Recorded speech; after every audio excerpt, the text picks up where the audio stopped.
اسرائیل اور فلسطینیوں کے تنازع میں یروشلم کے تاریخی شہر اور اس میں واقع مقدس مذہبی مقامات کو مرکزی حیثیت حاصل ہے اور دونوں ہی یروشلم کو اپنا حصہ قرار دیتے ہیں۔ یروشلم کے مذہبی مقامات کی سب سے نمایاں علامت یہ سنہرا گنبد ہے جسے قبۃ الصخرہ کہا جاتا ہے۔ یہ گنبد 35 ایکڑ پر پھیلے اس وسیع احاطے میں شامل ہے جسے مسلمان مسجد اقصی یا حرم الشریف اور یہودی ٹیمپل ماؤنٹ کہتے ہیں۔ قبۃ الصخرہ یا ڈوم آف دی راک اموی خلیفہ عبد الملک بن مروان نے 7ویں صدی عیسوی میں تعمیر کرایا تھا۔ بہت سے لوگ اس گنبد کی وجہ سے اسے مسجد اقصی سمجھتے ہیں، لیکن یہ گنبد مسجد کا نہیں۔ یہ اس علاقے میں تعمیر کی گئی مسلمانوں کی پہلی نمایاں یادگار ہے جو اب یروشلم کی پہچان بن چکی ہے۔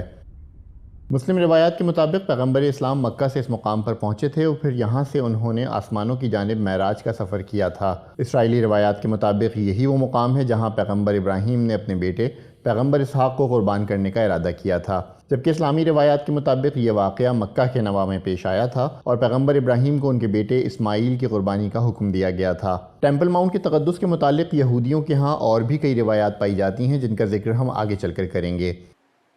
قبۃ الصخرہ پر لکھی ایک تحریر کے مطابق مسلمانوں کے یروشلم فتح کرنے کے 55 برس بعد 691 سے 692 عیسوی کے درمیان اسے تعمیر کیا گیا۔ اس فتح سے قبل یروشلم بازنطینی سلطنت کا حصہ تھا اور یہاں مسیحی آبادی کی اکثریت تھی۔ انسائکلوپیڈیا برٹانیکا کے مطابق اس گنبد کی تعمیر کے مقصد کے بارے میں حتمی طور پر کچھ نہیں کہا جا سکتا، کیونکہ یہ مسجد کے طور پر استعمال نہیں ہوتا اور نہ ہی مسلمانوں کی دیگر مذہبی تعمیرات کے زمرے میں آتا ہے۔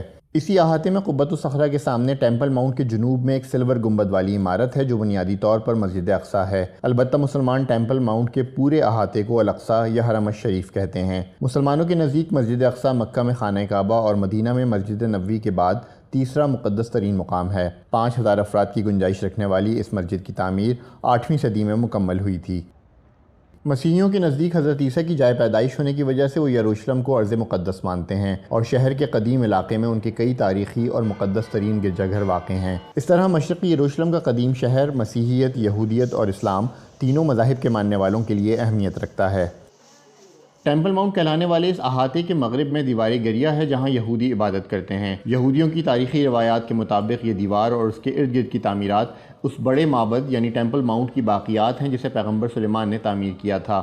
اس احاطے میں یہودیوں کی مقدس عبادت گاہیں قائم تھیں جنہیں پہلے بابل سے آنے والے حملہ آوروں اور بعد میں بازنطینیوں نے منہدم کر دیا تھا۔ چونکہ یہ دیوار بھی اب اس احاطے کی بڑی دیواروں میں شامل ہو چکی ہے جس میں مسلمانوں کی تعمیرات قبۃ الصخرہ اور مسجد اقصی بھی شامل ہیں، اس لیے دیوار پر اختیار اور یہاں تک رسائی سے متعلق عربوں اور یہودیوں میں تنازعات سامنے آتے رہے ہیں۔ اسرائیل نے 1967 کی عرب اسرائیل جنگ میں اردن سے مشرقی یروشلم اور قدیم شہر کا علاقہ حاصل کر لیا تھا، جس کے بعد اسرائیل نے اسے متحدہ یروشلم قرار دے کر اپنا دارالحکومت بنانے کا اعلان کیا تھا۔ تاہم اسرائیل کے اس اقدام کو بین الاقوامی سطح پر تسلیم نہیں کیا گیا۔ البتہ سابق صدر ڈونلڈ ٹرمپ کے دور حکومت میں امریکہ نے یروشلم کو اسرائیل کا دارالحکومت تسلیم کیا اور اپنا سفارتخانہ تل ابیب سے یروشلم منتقل کر دیا تھا۔ مشرقی یروشلم اسرائیل کے زیر انتظام آنے کے بعد الاقصی کو ایک معاہدے کے تحت ایک ٹرسٹ کے حوالے کر دیا گیا ہے جسے اردن چلاتا ہے۔ قبۃ الصخرہ اور مسجد اقصی دونوں اس ٹرسٹ کے زیر انتظام آتے ہیں۔ سن 1994 میں دونوں ملکوں کے درمیان ہونے والے معاہدے میں بھی اسرائیل نے اس حوالے سے اردن کا کردار ایک بار پھر تسلیم کیا۔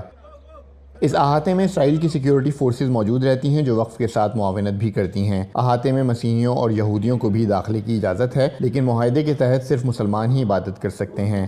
ماضی میں عبادت کی غرض سے اس احاطے میں یہودیوں کے داخلے پر اسرائیلی فورسز اور فلسطینیوں کے درمیان جھڑپیں ہوتی رہی ہیں اور اب بھی یہ معاملہ یروشلم اور فلسطینی علاقوں میں کشیدگی کا سبب بنتا رہتا ہے۔